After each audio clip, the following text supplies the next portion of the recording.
Hello everyone, I am a storyteller, and I am here to help you today.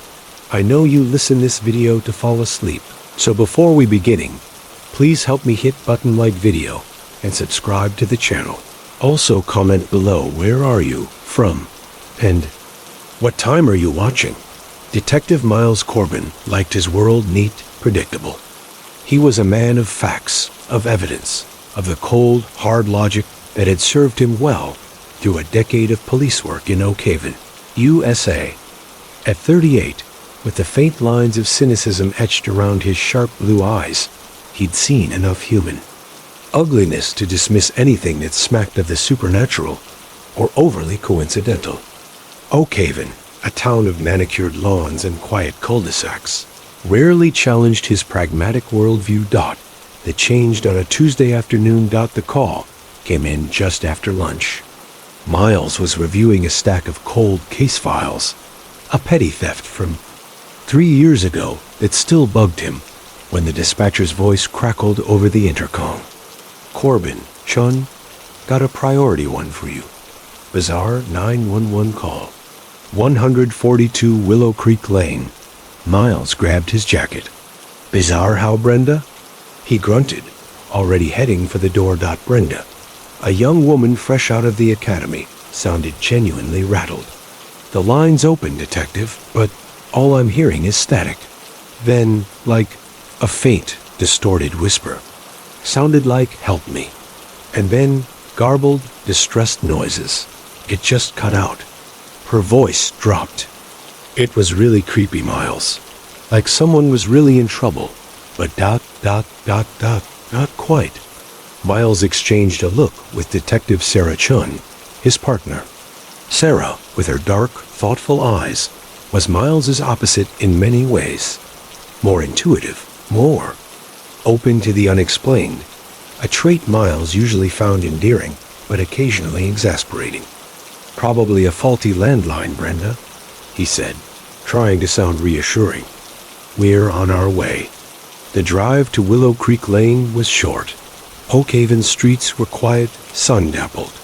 142 Willow Creek Lane stood out, a grand old Victorian, all turrets and gables, currently shrouded in scaffolding and white dust sheets. It had recently sold and was clearly undergoing extensive renovations. No lights were on, no vehicles in the driveway, no signs of forced entry, no blaring alarms. Just an imposing, silent house. Looks empty, Sarah observed, pulling the cruiser to the curb. Miles nodded, grabbing his flashlight. Probably a construction worker left a phone off the hook, or a prank from some local kids. They pushed through an unlocked side gate, past stacks of lumber and bags of cement. The front door was secured, but Miles found a contractor's key box near the back. Inside, the house was a skeleton. Dust motes danced in the slivers of light, filtering through grimy windows. Drop cloths covered every surface. Ladders stood like silent sentinels. The air hung heavy with the scent of plaster and old wood. It was eerily quiet. Miles conducted a thorough sweep, room by room, his footsteps echoing on bare floorboards. Nothing. No signs of struggle. No overturned furniture. No fresh footprints in the dust. The landline phone, an old rotary model, sat on a dusty table in what would eventually be the living room, its cord plugged into a wall jack. He picked it up. Dead. See? Miles said, turning to Sarah, a hint of satisfaction in his voice. Faulty wiring, old house, new renovations, it happens.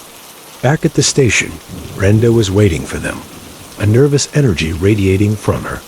It originated from the landline, detective, she confirmed, pointing to a blinking cursor on her screen. 142 Willow Creek Lane. Direct hit, Miles frowned. Still think it's a glitch, or someone messing around. Brenda hesitated, then lowered her voice. Miles, this isn't the first time. We've had a few ghost calls from that address in the past. Few weeks. All dismissed as technical glitches or dialer errors. But they're always vague, Always cut out, always from that house. Miles scoffed, running a hand through his short-cropped hair. Ghost calls? Brenda, we're talking about a derelict house. Look, it's a nuisance call. We've checked it out. Nothing. Let's close it. His logical mind rebelled against the notion of anything more. Sarah, however, wasn't so easily swayed. She leaned against Brenda's console, her brow furrowed. Miles, the consistency of these calls. And Brenda said, help me. That's not just static. That's a specific sound of distress. From an empty house? Doesn't that bother you? It bothers me that we're wasting resources on a phantom, Miles retorted, already turning to head back to his desk. There's nothing there. It's a house. It can't call 911. He walked out, the metallic tang of the station air filling his lungs. He climbed into the cruiser, started the engine, and pulled away from the curb.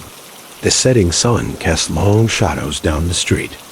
Just as he was about to switch on the radio for some music, it crackled to life, not with a song, but with a faint, distorted whisper, barely audible beneath the static dot.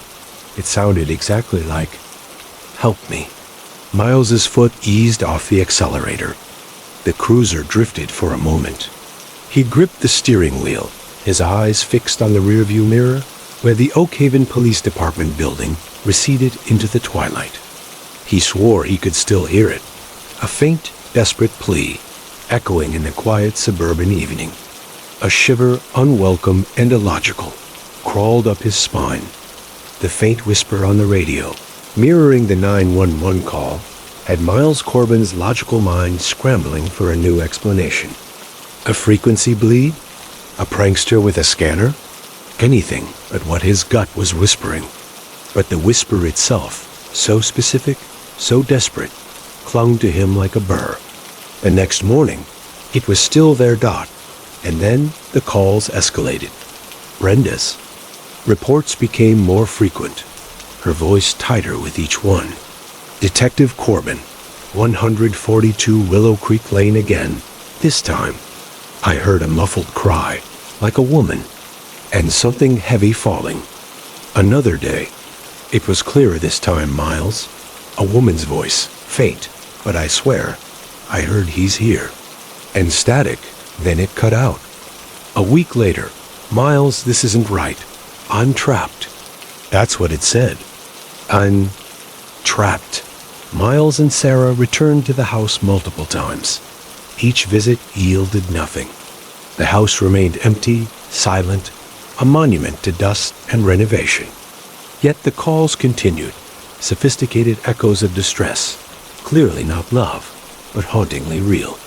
They sounded like recordings triggered by some unseen hand. This isn't a glitch. Miles, Sarah insisted, her intuition now a relentless drumbeat. Someone is doing this or something. Miles, though still clinging to reason, couldn't ignore the sheer volume and chilling consistency. He started digging, reluctantly at first, then with the methodical intensity of a man chasing. A phantom with a very real flashlight. He began with the house's history. 142 Willow Creek Lane, he discovered, had belonged to the affluent Blackwood family for decades. A year ago, the matriarch, Eleanor Blackwood, had vanished without a trace. Her husband, Arthur Blackwood, a software magnate who'd made his fortune in early tech, had reported her missing. The case had gone cold, a frustrating blank page in Oak Haven's otherwise quiet criminal record. Arthur had sold the house swiftly afterward, relocating across the country, claiming he needed a fresh start away from the bad memories. The name Arthur Blackwood resonated. Miles remembered him as a local pioneer in smart home technology, known for his obsession with automation. A quick search confirmed it. Arthur had commissioned a bespoke, state-of-the-art smart home system for 142 Willow Creek Lane, dubbed Sentinel, from a small, now-defunct local tech company. Miles tried to contact Arthur Blackwood. The man was evasive, his voice clipped and distant over the phone. That house. It's always been strange, Detective. full of bad memories. "It's haunted, I tell you. Just leave it be." He dismissed the calls as the house acting up, a bizarre side effect of its old age and new renovations. The Sentinel system proved an even greater obstacle. Miles, no stranger to technology, found it incredibly complex, a labyrinth of custom code and proprietary hardware.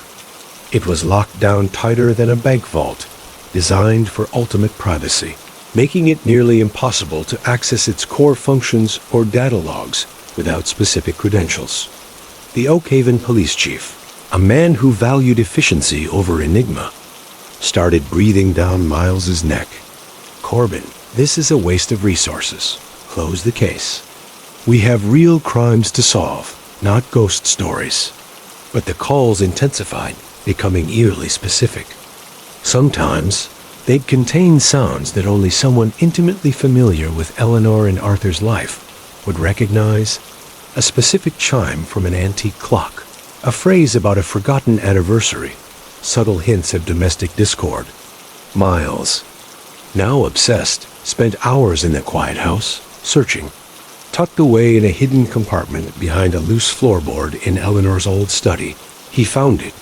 Her private journal. The elegant script detailed her growing fear of Arthur's controlling nature, his possessiveness, and her chilling feeling of being watched by the house's omnipresent systems. "Arthur says the house is protecting me," one entry read, "but sometimes I feel it's watching me for him." This was enough. Miles called in a favor from an old academy colleague, a wizened digital forensics expert named Clara Vance. Days blurred into nights as they worked, Clara's fingers flying across keyboards, Miles feeding her every fragment of information. Finally, with a weary sigh of triumph, Clara managed to partially hack into the Sentinel system's central hub, bypassing its initial defenses. "Got something," she mumbled, eyes glued to the screen.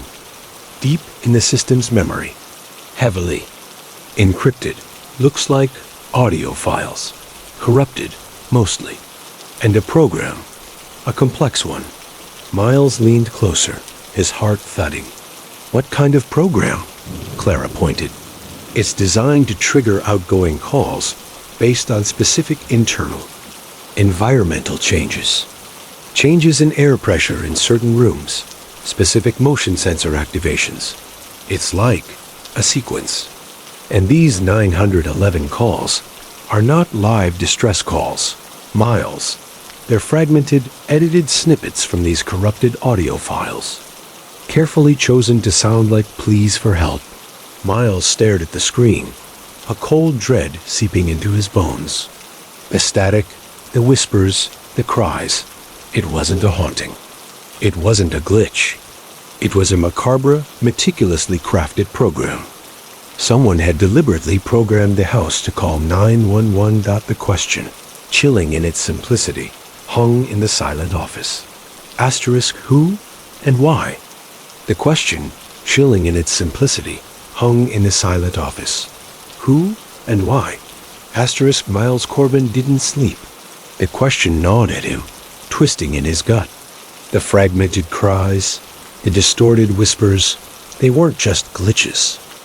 They were a message carefully crafted, buried deep within a digital tomb. He knew, with a certainty that transcended logic, that the answer lay in those corrupted audio files.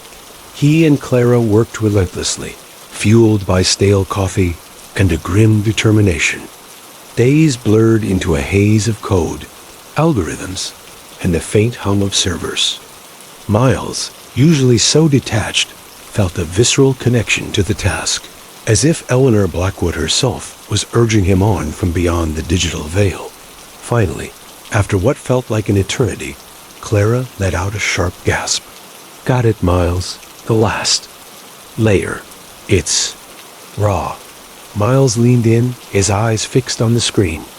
The corrupted files began to unspool, not as fragmented snippets, but as continuous audio. First, Eleanor's private conversations, mundane at first, then growing tense. Arguments between her and Arthur, hushed and strained. The sound of a specific antique clock chiming, a detail Miles now recognized from Eleanor's journal. Then the audio shifted. A sudden, terrifying crescendo. A muffled struggle. Eleanor's voice, no longer a faint whisper, but a desperate, raw scream. "No, Arthur, stop." The sound of something heavy crashing. Her cries choked and fading. And then Arthur Blackwood's voice, cold and devoid of emotion, cutting through the terror. "You brought this on yourself, Eleanor. Always trying to escape." A sickening thud. Silenced. Miles recoiled, a cold sweat breaking out on his forehead. The 911 calls, they weren't ghost calls. They were ingeniously edited fragments from this very recording. The "help me," the muffled cries, the "he's here," all carefully chosen, designed to sound like a haunting or a technical glitch, yet containing just enough raw emotion to trigger police response without directly implicating Arthur. It was a macabre, twisted masterpiece of a crime. The pieces clicked into place with horrifying clarity. Arthur Blackwood hadn't just murdered his wife. He had used the very technology he'd obsessed over to hide his crime, and, in a truly deranged twist, programmed the house to confess for him. Sentinel system, designed to control Eleanor's world, had become her unwitting voice from the grave. He had hidden her body within the house's structure, then programmed the system to subtly point to her hidden grave, a subconscious, twisted cry for the truth to be revealed. The house, in essence, was designed to scream for help. "He hid her in the house," Miles murmured, his voice hoarse. "And the calls? They were designed to lead us to her." Armed with this horrifying revelation and specific auditory clues from the unedited recording, the distinct creak of a specific floorboard, a distant muffled thud that sounded like it came from a lower level, Miles and Sarah returned to 142 Willow Creek Lane.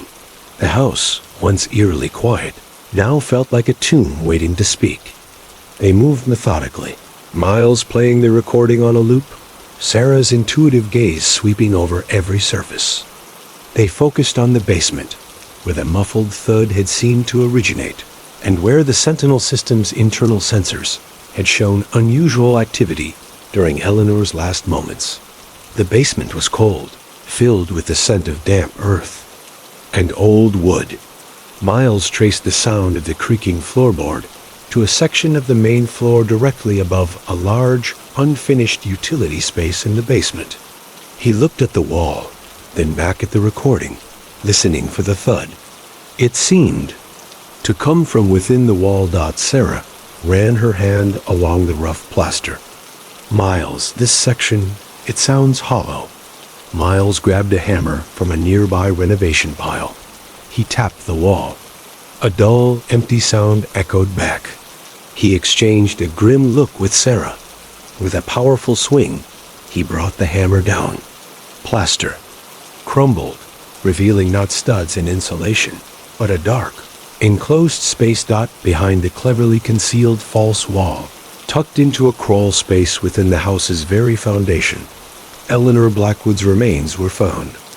The house had finally, undeniably, screamed its truth. Arthur Blackwood was tracked down to his new residence in Arizona. Miles and Sarah flew out, the Sentinel system's recordings and Eleanor's journal clutched in their hands like damning evidence. Confronted with the undeniable recordings, Eleanor's final screams, his own chilling voice, and the discovery of Eleanor's body, Arthur Blackwood finally broke. He didn't fight. He didn't deny.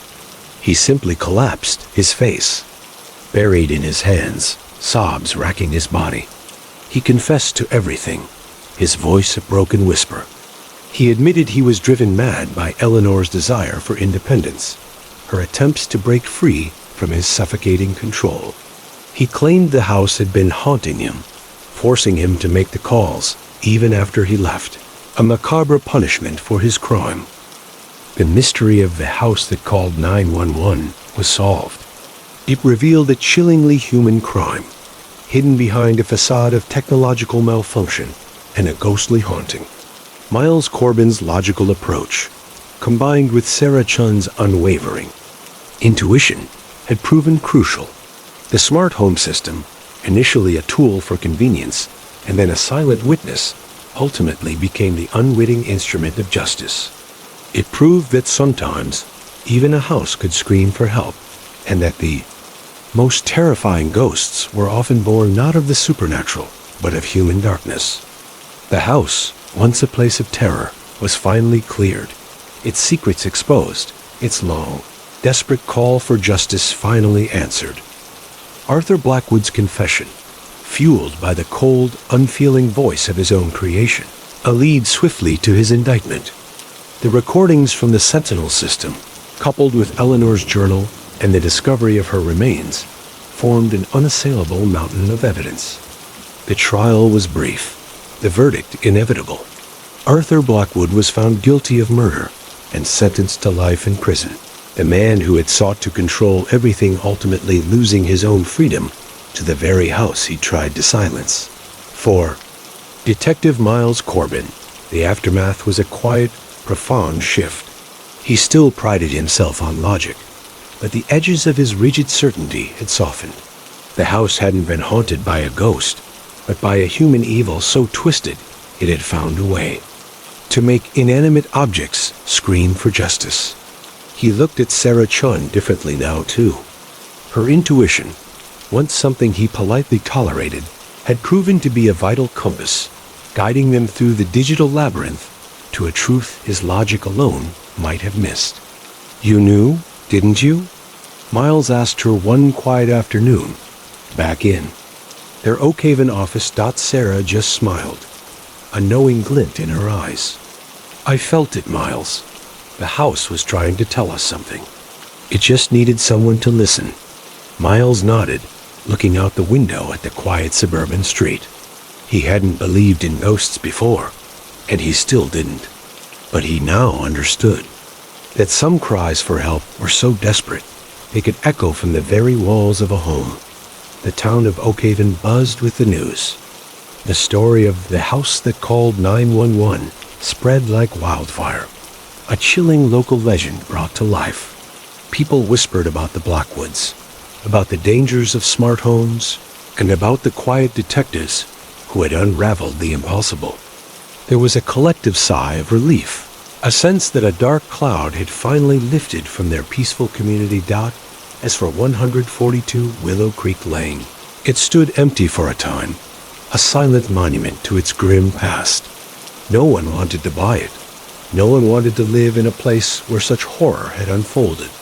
Eventually, the property was sold to a developer, not for renovation, but for demolition. One crisp autumn morning, Miles and Sarah drove past as heavy. Machinery tore into the Victorian facade. Walls crumbled, dust rose, and the sounds of destruction filled the air. By the end of the week, nothing remained but a cleared lot, ready for something new. Miles watched the last of the rubble being hauled away, a strange sense of closure settling over him. The house had served its purpose. It had called for help, and in the end, help had arrived. The secrets were exposed, the truth laid bare. Life in Oakhaven returned to its quiet rhythm. But for Miles Corbin, things were subtly different. He was still the sharp, pragmatic detective, but a new openness had settled in his approach. He listened a little more closely, considered the improbable a little more readily. He learned that some mysteries, even in a world of logic and reason, could still whisper from the most unexpected places, waiting for someone to finally hear their call. And he was ready to listen. Weeks turned into months. The dust settled, both literally from the demolished house and figuratively from the public frenzy.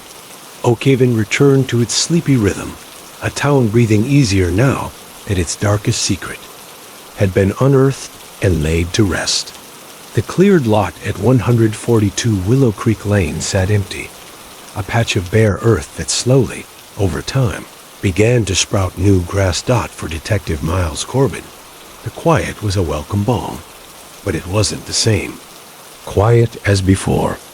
The world hadn't become louder, but he had learned to listen more closely. The rigid lines of his logic, once so sharp and unyielding, now had a subtle give, a new curve that allowed for the unexpected.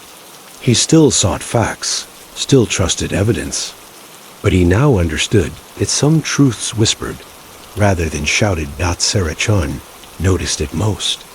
Miles still grumbled about paperwork, still preferred coffee black, but there was a new alertness in his eyes, a willingness to pause and consider a detail he might have once dismissed as coincidence. One Tuesday morning, a new call came in. Not a 911 call from an empty house, but a familiar sort of nuisance. Mrs. Gable, a spry woman in her 70s with a prize-winning rose garden, was convinced someone was stealing her garden tools. A small matter, usually handled by a patrol officer. But Miles and Sarah were in the office, and the patrol cars were busy. Garden tools, Miles, Sarah said, a slight smirk playing on her lips. Think the house taught us anything about misplaced trowels? Miles actually chuckled. Let's go see, Chun. Maybe Mrs. Gable's garden has a secret language. At Mrs. Gable's neat little house, the air smelled of damp earth and sweet roses. Mrs. Gable wrung her hands. It's my favorite trowel, Detective, and my pruning shears. Gone. Just gone from the shed. Miles walked to the shed, a small wooden structure at the back of the garden. He checked the lock, intact. No forced entry. He would have, in the past, chalked it up to Mrs. Gable misplacing them, or perhaps a neighborhood kid. But now he crouched down, examining the ground. The earth was soft, recently watered. He saw a faint, almost invisible scuff mark near the shed door, too small for a boot, too broad for a shoe. It looked like something had been dragged. He followed the faint trail, a barely there impression in the soil, leading not towards the street, but towards the back fence, where the garden met a patch of wild woods. Sarah, he said, pointing. Look here. Sarah knelt beside him. Her eyes, always keen, widened slightly. Not a person then, something smaller, and it went over the fence. Miles stood, his gaze sweeping the woods beyond. He remembered the faint creak of the floorboard, the muffled thud from the Blackwood house.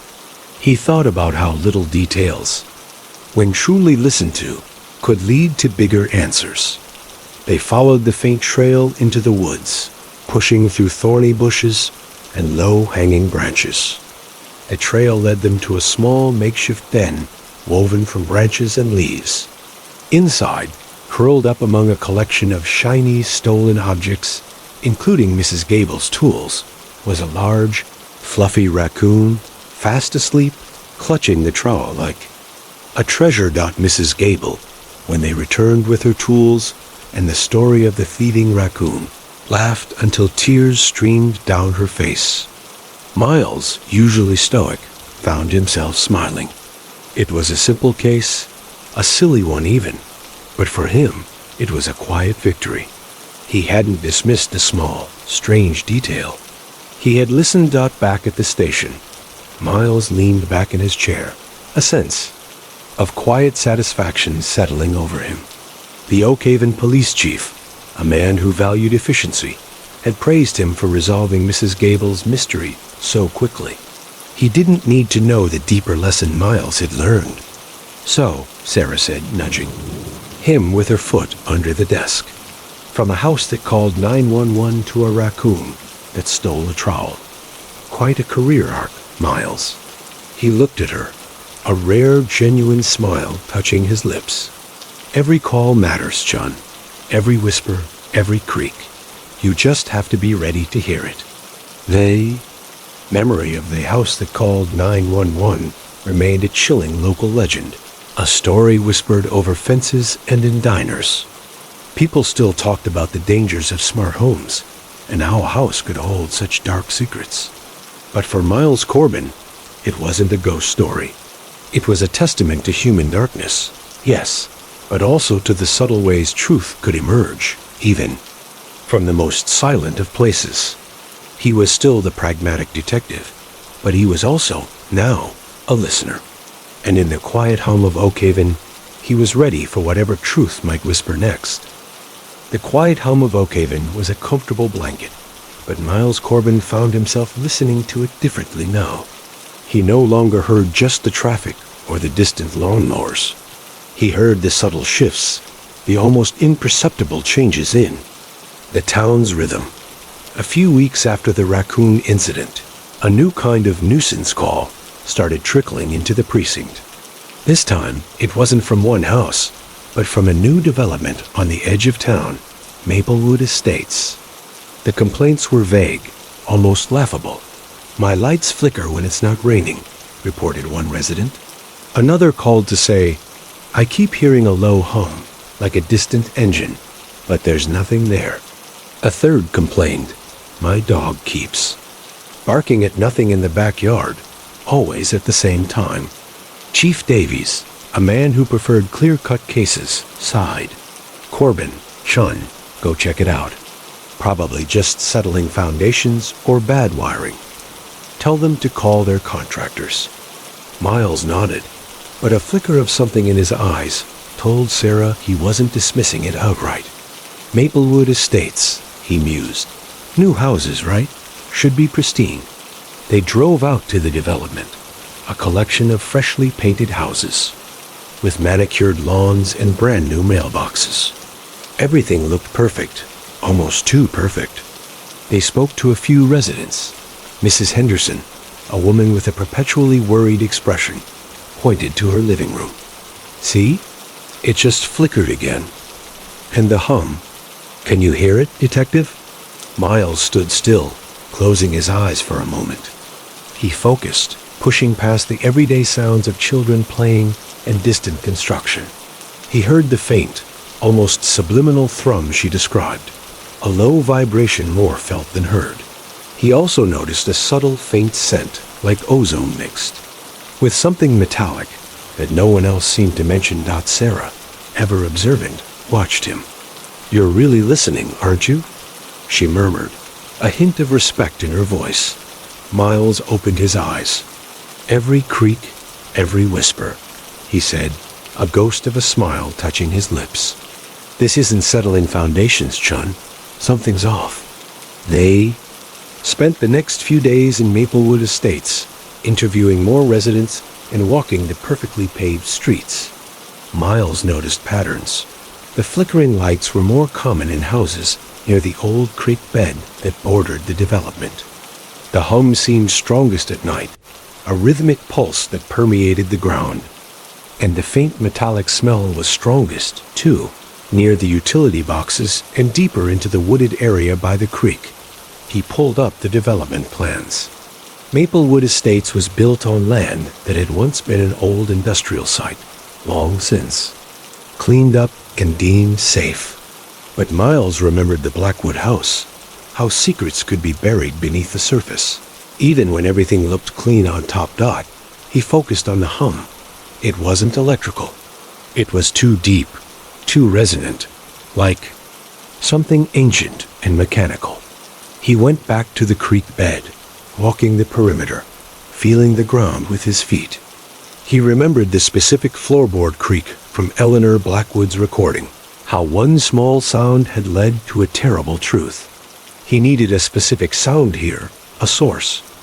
He found it near an old, overgrown concrete structure, half buried in the earth, which wasn't on the official site plans. It looked like an old well or a forgotten cistern.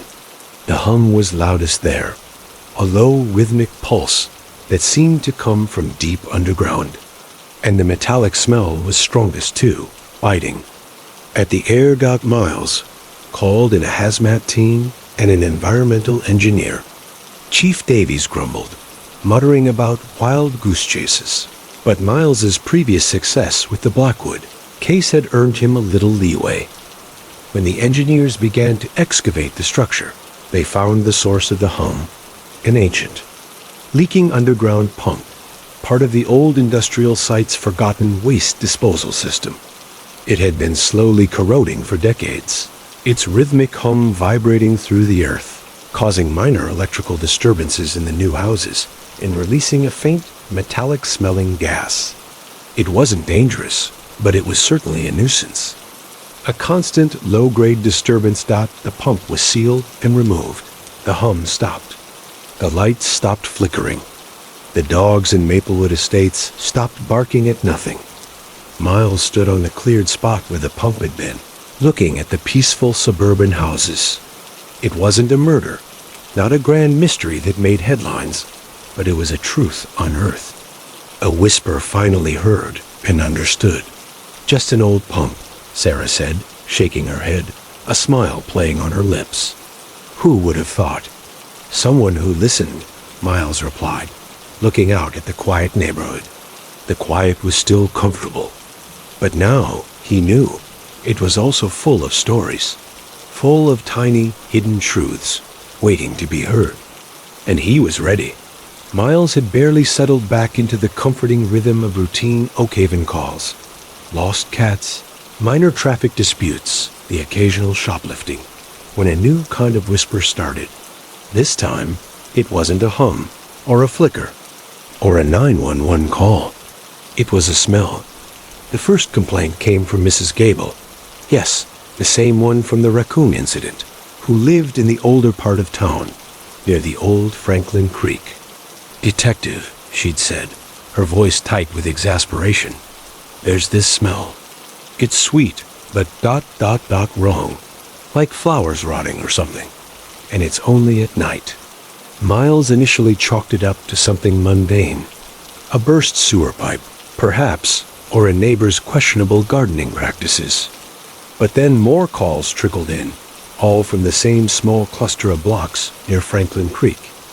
Mr. Henderson reported it, then the Millers, and even the local diner owner, Gus, complained it was making his evening customers lose their appetites. "Chief." Davies groaned. "A smell, Corbin? Are we running a perfume counter now? Tell them to light some candles." But Miles, ever the listener, felt a familiar prickle of unease. He drove to the Franklin Creek neighborhood that evening. The air was still and warm, and as he rolled down his window, he caught it. A cloying, sickly sweet odor, overlaid with something earthy and faintly metallic, like damp pennies. It wasn't sewage. It wasn't a dead animal. It was ... unique, and it was pervasive. He walked the streets, his senses alert.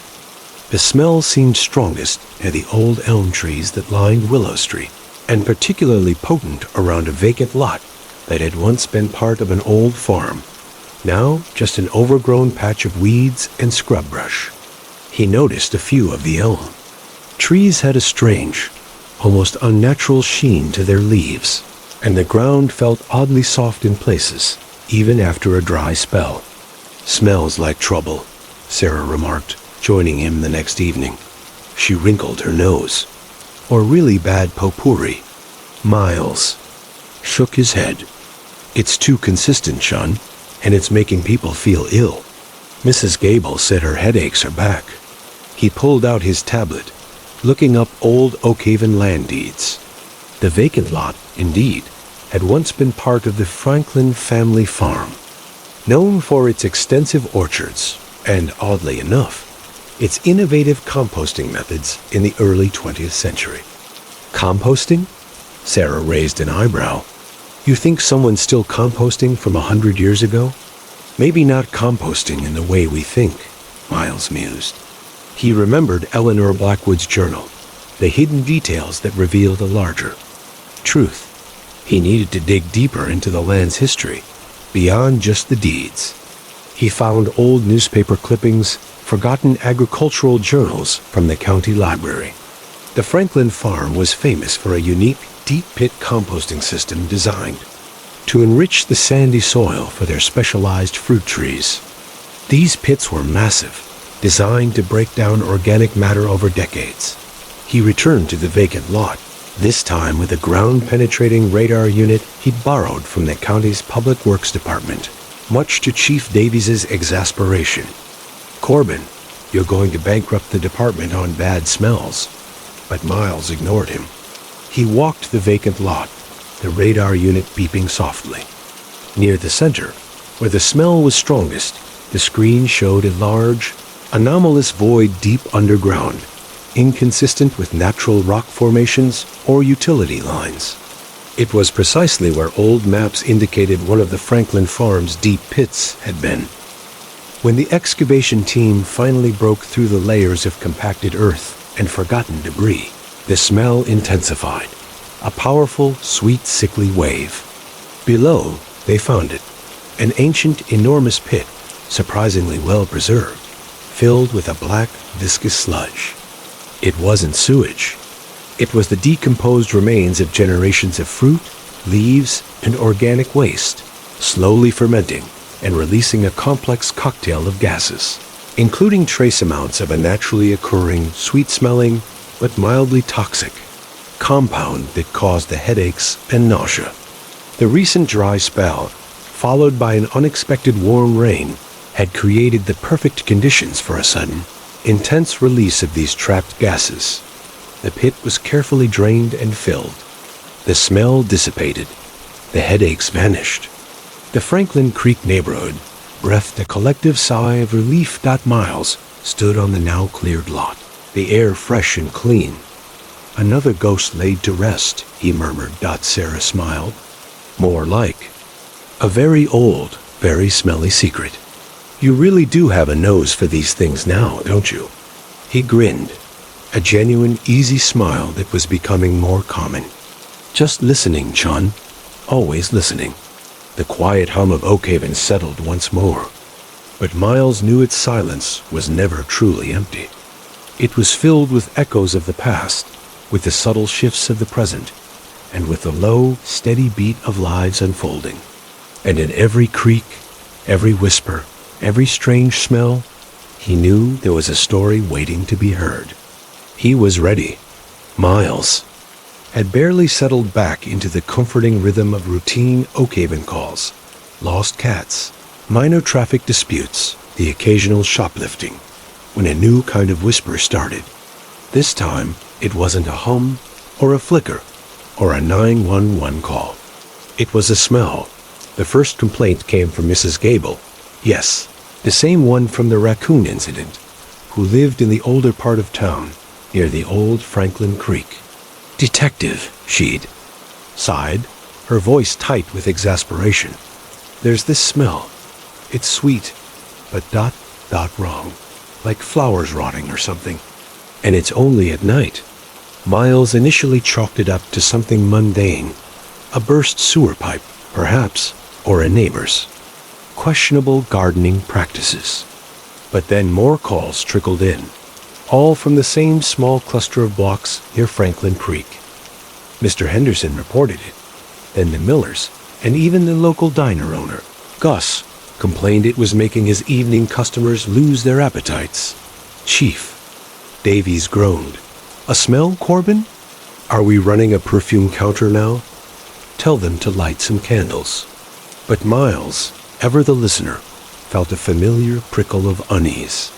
He drove to the Franklin Creek neighborhood that evening. The air was still and warm, and as he rolled down his window, he caught it. A cloying, sickly sweet odor, overlaid with something earthy and faintly metallic, like damp pennies. It wasn't sewage. It wasn't a dead animal. It was unique, and it was pervasive.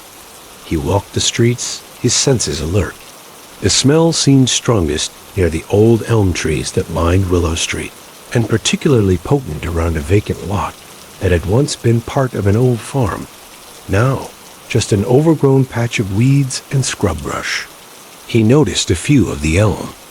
Trees had a strange, almost unnatural sheen to their leaves, and the ground felt oddly soft in places, even after a dry spell. Smells like trouble, Sarah remarked, joining him the next evening. She wrinkled her nose. Or really bad potpourri. Miles shook his head. It's too consistent, Chun, and it's making people feel ill. Mrs. Gable said her headaches are back. He pulled out his tablet, looking up old Oakhaven land deeds. The vacant lot, indeed, had once been part of the Franklin family farm, known for its extensive orchards and, oddly enough, its innovative composting methods in the early 20th century. Composting? Sarah raised an eyebrow. You think someone's still composting from 100 years ago?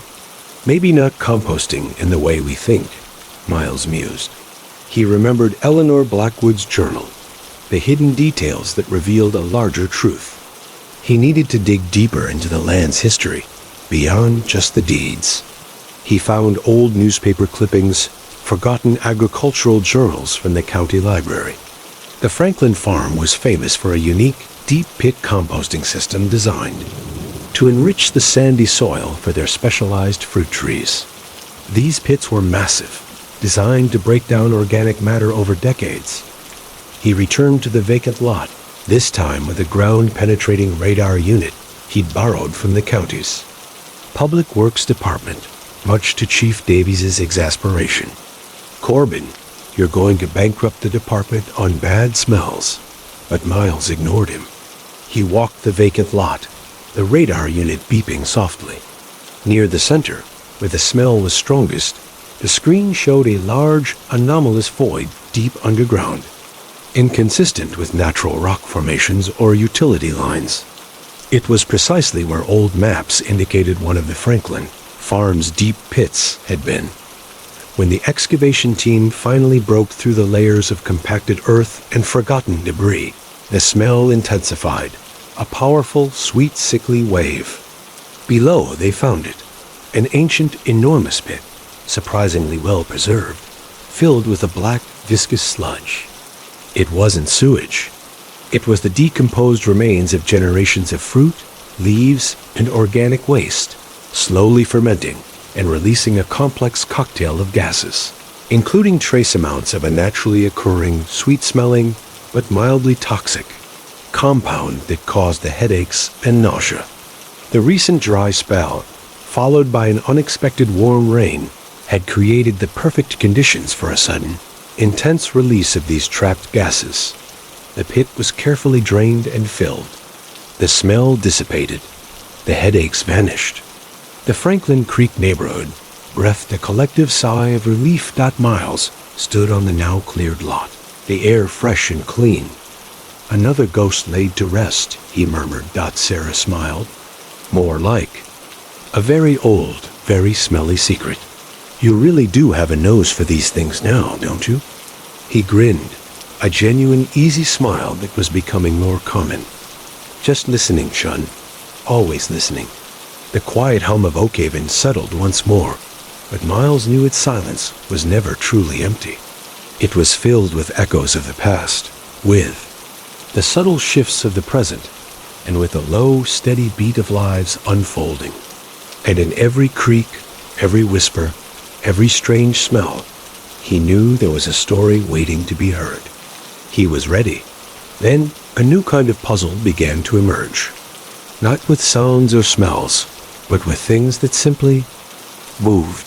The first call was from Mr. Henderson again. Not about a smell this time, but a garden gnome. "Detective Corbin," he grumbled over the phone. "My Mortimer is gone. And he's not just gone. He's at the town square fountain." Miles remembered. Mortimer, a particularly stout gnome with a chipped hat. He'd seen him on Mr. Henderson's front lawn for years. Miles sighed. Probably a prank, Mr. Henderson kids. But then, the calls started to trickle in, just like with the smell. Mrs. Miller reported her favorite paperback, a worn copy of Little Women, had vanished from her bedside table and reappeared on a park bench, neatly placed beside a discarded coffee cup. Young Timmy Jensen's beloved, one-eared teddy bear, Barnaby, was found perched on the bus stop bench on Elm Street, far from the Jensen's house. Miles initially dismissed them as odd coincidences, or perhaps a particularly benign, if peculiar, prankster. But Sarah, ever observant, started to notice a pattern. "It's not just random stuff, Miles," she pointed out one afternoon, holding a small, intricately carved wooden bird she'd found on the steps of the old library. "These are all..." Sentimental items, things with stories. Miles looked at the bird. It felt warm in his palm, smooth with years of handling. He remembered seeing a similar one in old Mrs. Periwinkle's living room, a retired local historian who lived just a few blocks from the library. The misplaced mementos escalated. A framed photograph of an old Oakhaven couple, recognizable from decades-old newspaper clippings, turned up on a pew in the First Presbyterian Church. A tarnished silver locket, known to belong to the recently deceased Mr. Jenkins, was discovered resting on the memorial bench in the old cemetery, the very bench where Mr. Jenkins used to sit for hours. And then, a chipped teacup, part of Mrs. Gable's prized antique collection, appeared on the crumbling steps of the now-closed Oakhaven bake shop, where she'd worked as a teenager. Chief Davies was beyond exasperated. Corbin, we're not a lost and found. Service. People are losing their minds over garden gnomes and teacups. But Miles was hooked. This wasn't theft. No one was profiting. And it wasn't random. Each item seemed to be placed with a deliberate, if mysterious, intent. He started mapping the locations, drawing lines from where the items should be to where they were found. He researched the history of the objects, their owners, and the places they reappeared. He found that many of the items belonged to, or were associated with, people who had recently passed away or moved out of Oakhaven, leaving behind generations of memories. The locations, too, held subtle historical or personal significance. The church pew, the cemetery bench, the bake shop steps, all places of quiet importance in Oakhaven's past. The perpetrator left no trace, no fingerprints, no security camera footage. It was as if the items were moving on their own, or by someone incredibly careful, almost ghostly. Miles and Sarah spent evenings staking out locations where a known misplaced item might appear. One cool, late evening, they sat in Miles's unmarked car near the old cemetery. They had a hunch about a small antique compass that had gone missing from the town's historical society display.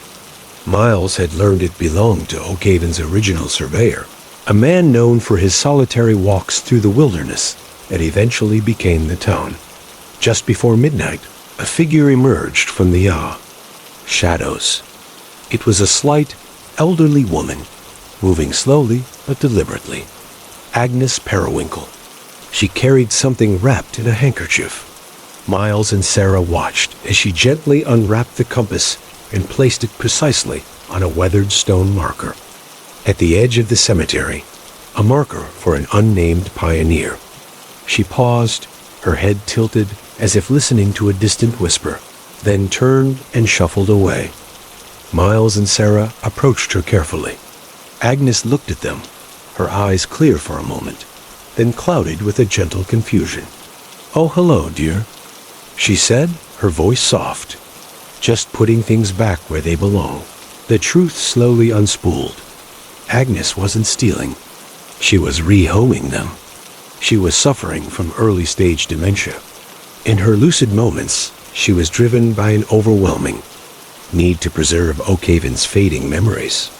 As her memory slipped, she'd find herself compelled to place these sentimental objects in locations that triggered her own recollections, or that she believed were their rightful historical resting places, creating a living, moving museum of Oakhaven's past.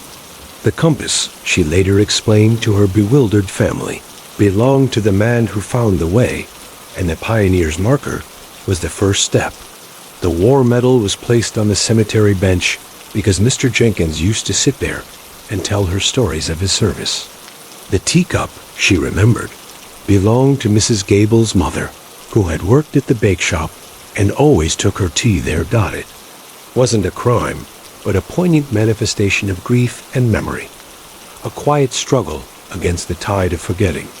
Miles and Sarah worked with Annie's family and the community.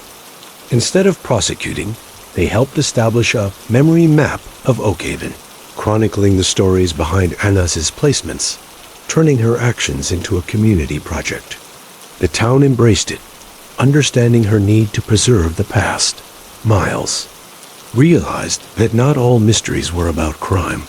Some were about the fragile, beautiful, and sometimes strange ways people coped with loss and memory. Oakhaven's quiet was now understood not just as peaceful, but as a tapestry woven with countless, often unseen, threads of human experience. And Miles, the pragmatic detective, was learning to read every thread.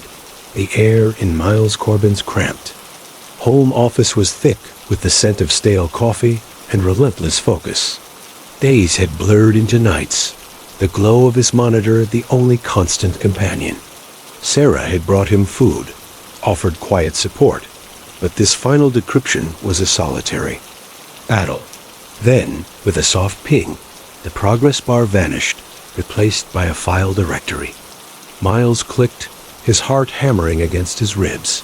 The first file was distorted, a low hum, then Eleanor's voice, faint but clear, speaking to someone on the phone about needing space.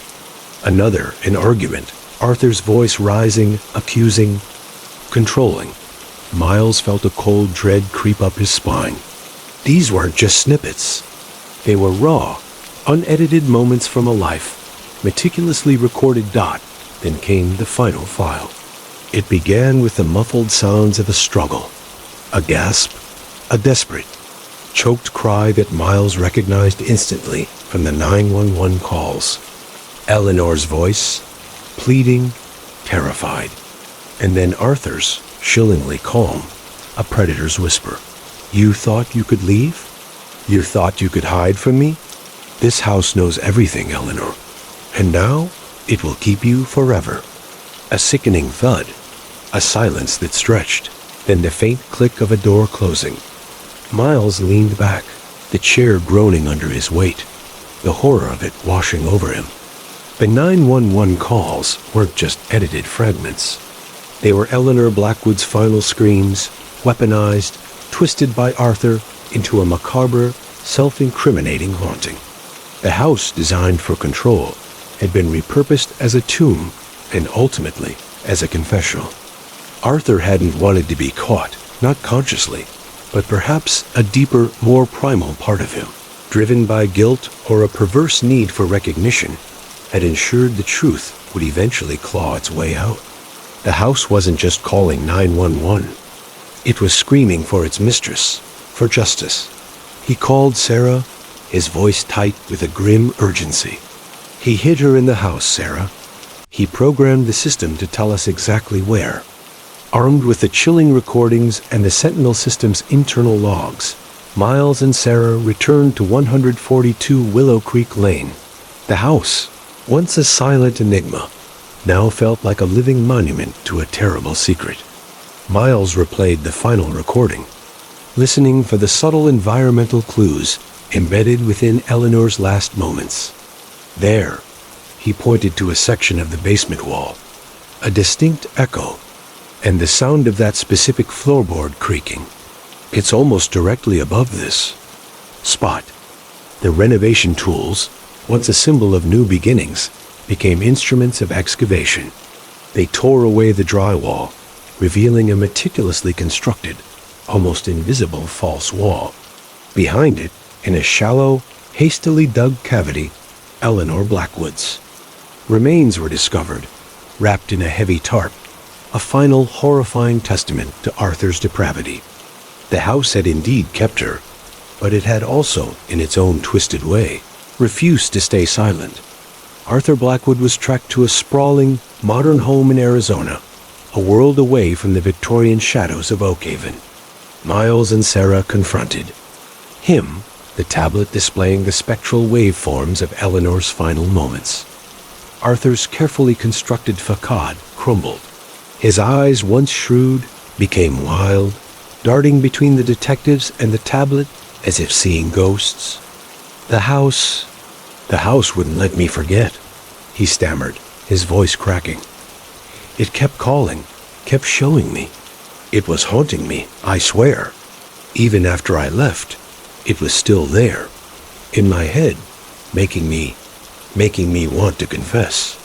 He buried his face in his hands, his confession a torrent of rage, control, and a chilling, almost supernatural self-torment. He'd tried to make it look like a haunting, a glitch, anything but murder. But the very system he'd used to control Eleanor had become his undoing dot in the aftermath. Oakhaven breathed a collective sigh of relief, tinged with a deep sadness. Eleanor Blackwood was finally laid to rest, her dignity restored, her voice, though fragmented, finally heard.